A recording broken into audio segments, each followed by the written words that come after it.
There's a high failure rate in sales, period. But there's a high failure rate, and you've managed to build a really successful business here, 7 brokerages, and no doubt seen lots and lots of agents.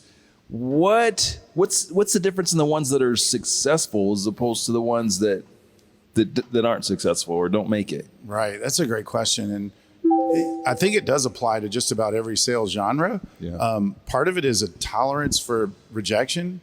And so one thing I left out early on is that while I was in my bands, and while I was in school, I sold subscriptions to the newspaper door to door.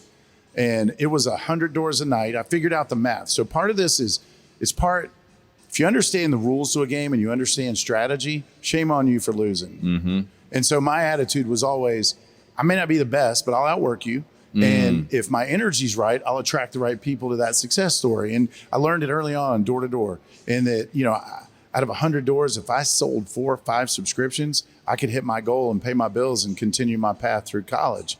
And so taking no for an answer at some point is cool. Like, it's all right because no is closer to a yes. And so people that are wired for being okay not winning every time and are okay with the pilgrimage, I can't even say it.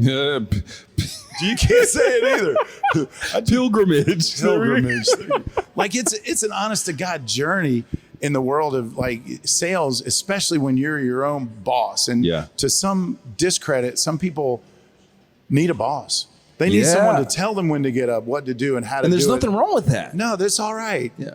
But our industry, it's popular because it's your business. You're the boss. You can start when you want. You can quit when you want. You can break when you want. Mm-hmm. And for some people, that's a doorway to success. And for some people, it's a recipe for, just failure because they don't have the fortitude, the commitment. They're not really, they act like they want accountability, but they probably deep down don't want failure. And those two have to go together. Yeah. You have to be okay to fail if you're going to be held to a high standard of accountability. Business and bourbon.